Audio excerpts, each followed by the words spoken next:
Halo semuanya, selamat datang di Analisis Mendalam kita. Hari ini kita bakal membedah sebuah pertarungan taktis yang super seru di Optus Stadium, di mana Inter Milan sukses menundukkan rival abadi mereka, Juventus, dengan skor tipis 2-1. Jangan salah sangka, ini bukan sekedar laga pramusim biasa. Buat pelatih Christian Chivu, ini adalah panggung pembuktian taktik briliannya. Dan tentu saja, ujian nyata buat kedalaman skuad kedua tim. Jadi, mari kita langsung bongkar statistik dan pergerakan mereka di atas lapangan.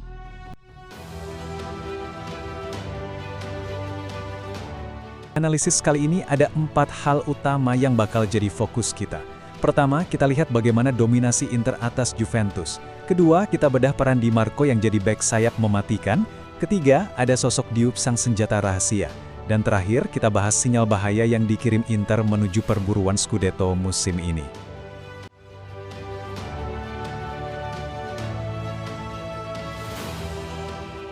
Oke, kita mulai dari poin yang pertama. Dominasi Inter atas Juventus, dan gimana jalannya taktik dari babak pertama sampai peluit panjang berbunyi. Kalau kita lihat alur pertandingannya, awal-awal laga emang berjalan cukup alot. Belum ada peluang yang benar-benar bersih. Tapi kebuntuan itu akhirnya pecah di babak pertama lewat gol krusial dari Federico Di Marco. Dari situ Inter mulai pegang kendali penuh. Mereka main rapi banget, terstruktur. Sampai akhirnya Andy Diouf sukses menggandakan keunggulan di menit ke-62. Nah, meski terus ditekan, Juventus tetap nunjukin mentalitas baja di akhir laga. Gol balasan dari Francisco Conceição di menit 85 sukses bikin tensi pertandingan kembali memanas. Secara taktis, laga ini benar-benar intens. Inter terus menekan dengan formasi yang solid.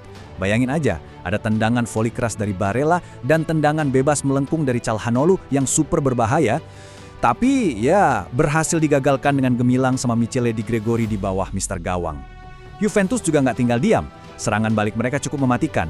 Pemain debutan mereka, Kerim Alajebekovic, nyaris aja mencatatkan namanya di papan skor kalau bukan karena refleks luar biasa dari Josep Martinez. Puncaknya, drama di menit akhir. Ada ancaman penalti gara-gara pelanggaran Leonardo Boggio terhadap Randal Kolo Muani. Ini bukti nyata kalau intensitas laga pramusim ini udah berasa kayak kompetisi resmi. Lanjut ke bagian kedua, kita wajib banget ngebahas sosok ini, Federico Di Marco. Analisis tentang peran agresif sang bek sayap yang belakangan ini bertransformasi jadi senjata mematikan. Coba kalian perhatikan angka ini, 17. Di sepanjang kampanye Serie A musim 2025-2026, Di Marco sukses mencetak 17 assist. Jujur aja, itu bukan angka yang wajar buat seorang pemain yang tugas utamanya bertahan. Dia seolah main di liganya sendiri, unggul jauh, tepatnya 8 assist, dari pesaing terdekatnya semacam Armand Lauriente atau Jesus Rodriguez. Visinya di lapangan itu luar biasa, dan gilanya lagi, sekarang dia nambahin insting mencetak gol ke dalam gudang senjatanya. Secara historis, pencapaian ini benar-benar fenomenal. Kalau kita tambahin 7 gol yang dia cetak musim lalu, total keterlibatan gol Di Marco menyentuh angka 24. Wow!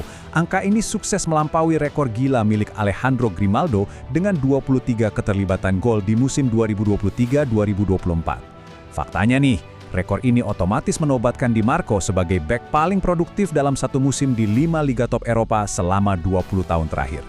Ini adalah evolusi sempurna dari bek tradisional menjadi kreator serangan yang super bahaya. Terus, gimana dampaknya di laga ngelawan Juventus kemarin? Wah, super agresif. Dia nyetak gol pembuka dengan cara menyambar umpan silang Angelo Ioanboni. Dan kalian tahu posisinya di mana? Jauh di dalam area pertahanan lawan, bukan tembakan spekulasi dari luar kotak penalti. Lebih gilanya lagi, seorang bek bisa-bisanya mencatatkan 3 tembakan ke gawang yang mana itu terbanyak di antara semua pemain Inter dan punya 3 sentuhan di kotak penalti Juventus, setara sama penyerangnya langsung, Luis Enrique. Posisi yang sangat agresif inilah yang secara taktis bikin struktur pertahanan Juventus jadi kocar-kacir. Sekarang kita masuk ke bagian ketiga. Mari kita bahas sang senjata rahasia, Andy Diouf, dan gimana efisiensi perannya sebagai super sub dari bangku cadangan. Kalau kita flashback sedikit ke rekam jejak Andy Diouf musim lalu, perannya itu sebenarnya sangat terbatas. Bayangin, dia cuma main 480 menit dari 19 pertandingan liga. Tapi, di pramusim kali ini, permainannya meledak. Setelah sukses ngeborong 2 gol pas lawan Karlsruher SC, dia kembali nunjukin taringnya. Masuk di babak kedua pas lawan Juventus, dan boom, dia langsung ngasih dampak instan lewat gol krusialnya di menit ke-62. Ini ngebuktiin banget kalau minimnya menit bermain sebelumnya sama sekali nggak menumpulkan insting pembunuhnya. Nah, Efisiensi kayak gini tuh sebenarnya sebuah keuntungan taktis yang masif banget buat Inter. Punya pemain pelapis yang bisa langsung nyetel dan merubah jalannya pertandingan adalah senjata mutlak buat tim bermental juara. Kita tahu jadwal Inter bakal padat banget dengan Serie A, Liga Champions, dan turnamen lainnya. Jadi, pelatih Cifu butuh banget fleksibilitas tingkat tinggi. Dengan adanya Diouf, Inter punya kebebasan buat merotasi lini depan tanpa perlu khawatir kehilangan daya gedor saat menyerang. Oke, kita sampai di bagian terakhir, sinyal bahaya menuju Scudetto, dan gimana prospek Inter Milan di musim 2026-2027 mendatang. Kalian harus dengar baik-baik pernyataan tegas dari sang arsitek, Christian Cifu ini. Dia bilang, Inter adalah tim yang harus dikalahkan di Serie A 2026-27. Kelihatannya sombong? Oh, tunggu dulu. Ini bukan sekedar arogansi. Kalau kita lihat 4 kemenangan beruntung dari 4 laga pramusim mereka, sistem sirkulasi bola yang mengalir mulus, plus pertahanan solid yang terstruktur rapi, pernyataan itu sangat masuk akal. Menjelang laga pembuka mereka melawan Real Betis tanggal 15 Agustus nanti, data di lapangan bikin kita susah banget buat ngebantah rasa percaya diri dari pelatih Cifu saat ini. Tapi, semua ini bawa kita ke satu pertanyaan besar secara taktis. Apakah sistem dominan ini bakal jadi jaminan mutlak buat Inter untuk bisa mempertahankan Scudetto? Ataukah ketahanan mental dari tim-tim seperti Juventus, yang terbukti bisa merepotkan banget di menit-menit krusial, ternyata masih menyimpan kejutan taktis yang sesungguhnya belum mereka keluarkan di pramusim ini? Panggungnya udah disiapkan, dan musim Serie A yang mendebarkan bakal segera dimulai.